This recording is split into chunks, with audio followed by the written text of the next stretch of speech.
सोमवार का दिन शंकर भगवान को समर्पित होता है। आज के दिन भक्त भोलेनाथ को प्रसन्न करने के लिए विशेष पूजा अर्चना करते हैं। यदि आप सोमवार के व्रत करते हैं, तो आपको सोमवार व्रत कथा पढ़ना बेहद जरूरी है, क्योंकि इसके बिना आपका व्रत अधूरा माना जाता है। आइए जानते हैं सोमवार व्रत कथा। देवों के देव महादेव बहुत ही भोले माने जाते हैं, इसलिए उनका एक नाम भोलेनाथ भी है।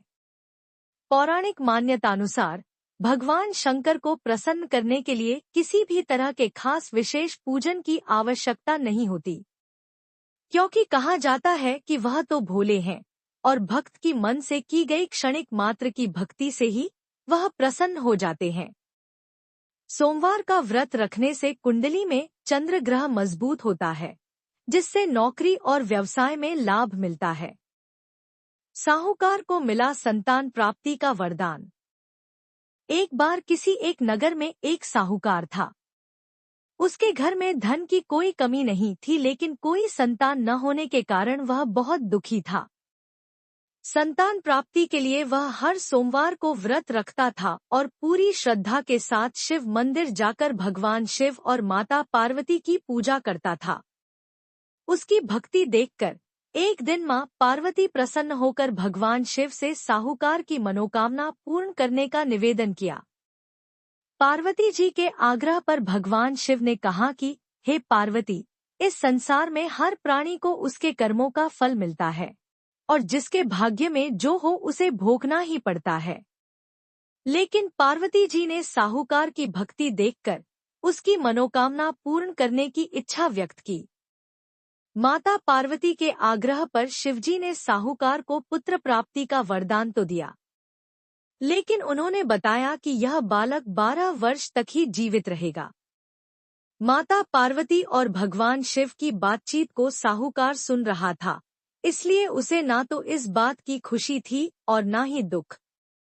वह पहले की भांति शिवजी की पूजा करता रहा। कुछ समय के बाद साहूकार की पत्नी ने एक पुत्र को जन्म दिया। जब वह बालक 11 वर्ष का हुआ, तो उसे पढ़ने के लिए काशी भेज दिया गया।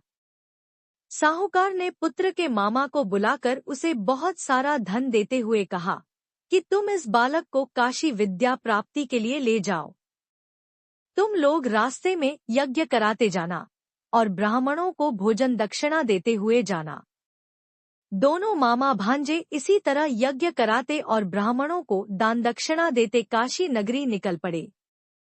इस दौरान रात में एक नगर पड़ा, जहां नगर के राजा की कन्या का विवाह था, लेकिन जिस राजकुमार से उसका विवाह होने वाला था वह एक आंख से काना था। राजकुमार के पिता ने अपने पुत्र के काना होने की बात को छुपाने के लिए सोचा, क्यों न उसने साहूकार के पुत्र को दूल्हा बनाकर राजकुमारी से विवाह करा दूं। विवाह के बाद इसको धन देकर विदा कर दूंगा और राजकुमारी को अपने नगर ले जाऊंगा। लड़के को दूल्हे के वस्त्र पहनाकर राजकुमारी से विवाह करा दिया गया। साहूकार का पुत्र ईमानदार था। उसे यह बात सही नहीं लगी, इसलिए उसने अवसर पाकर राजकुमारी के दुपट्टे पर लिखा कि तुम्हारा विवाह तो मेरे साथ हुआ है, लेकिन जिस राजकुमार के संग तुम्हें भेजा जाएगा वह एक आंख से काना है। मैं तो काशी पढ़ने जा रहा हूँ। जब राजकुमारी ने चुन्नी पर लिखी बातें पढ़ी, तो उसने अपने माता पिता को यह बात बताई। राजा ने अपनी पुत्री को विदा नहीं किया, फिर बारात वापस चली गई।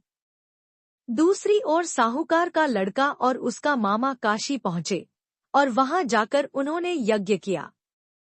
जिस दिन लड़का 12 साल का हुआ, उस दिन भी यज्ञ का आयोजन था। लड़के ने अपने मामा से कहा कि मेरी तबीयत कुछ ठीक नहीं है। मामा ने कहा कि तुम अंदर जाकर आराम कर लो। शिवजी के वरदानुसार कुछ ही देर में उस बालक के प्राण निकल गए। मृत भांजे को देख उसके मामा ने विलाप करना शुरू किया। संयोगवश उसी समय शिवजी और माता पार्वती उधर से जा रहे थे। पार्वती माता ने भोलेनाथ से कहा, स्वामी, मुझे इसके रोने के स्वर सहन नहीं हो रहा, आप इस व्यक्ति के कष्ट को अवश्य दूर करें। जब शिवजी मृत बालक के समीप गए तो वह बोले कि यह उसी साहूकार का पुत्र है जिसे मैंने 12 वर्ष की आयु का वरदान दिया था। अब इसकी आयु पूरी हो चुकी है, लेकिन मातृभाव से विभोर माता पार्वती ने कहा कि हे महादेव, आप इस बालक को और आयु देने की कृपा करें, अन्यथा इसके वियोग में इसके माता पिता भी तड़पत कर मर जाएंगे।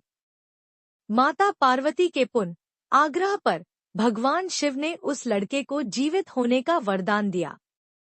शिवजी की कृपा से वह लड़का जीवित हो गया। शिक्षा पूरी करके लड़का मामा के साथ अपने नगर की ओर वापस चल दिया। दोनों चलते हुए उसी नगर में पहुंचे जहां उसका विवाह हुआ था।